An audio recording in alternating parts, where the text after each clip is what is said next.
ലോക്സഭാ തിരഞ്ഞെടുപ്പിന്റെ ഭാഗമായി മാധ്യമപ്രവർത്തകർ ഉൾപ്പെടെയുള്ള അവശ്യ സർവീസ് വിഭാഗത്തിൽപ്പെട്ട ജീവനക്കാർക്കുള്ള പോസ്റ്റൽ വോട്ടെടുപ്പിന് തുടക്കമായി. മലപ്പുറത്തും നിലമ്പൂരിലും പ്രത്യേകം സജ്ജീകരിച്ച പോസ്റ്റൽ വോട്ടിംഗ് സെന്ററുകളിലെത്തിയാണ് ഇവർ വോട്ട് രേഖപ്പെടുത്തുന്നത്. ആദ്യ ദിനം 122 പേർ വോട്ടു രേഖപ്പെടുത്തി. ഏപ്രിൽ 21-22 ദിവസങ്ങളിൽ രാവിലെ 9 മണി മുതൽ വൈകിട്ട് 5 വരെ വോട്ടിംഗ് കേന്ദ്രങ്ങൾ പ്രവർത്തിക്കും.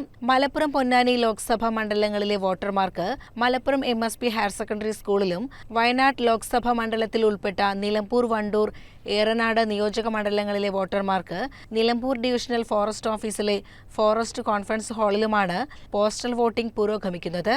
ആദ്യ ദിനമായ ഏപ്രിൽ 20-ന് 122 പേരാണ് ഈ 2 കേന്ദ്രങ്ങളിലുമായി വോട്ടു രേഖപ്പെടുത്തിയത്.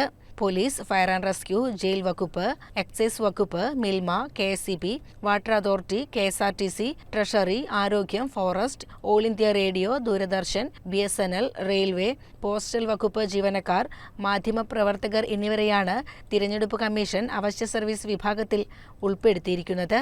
CCN മലപ്പുറം.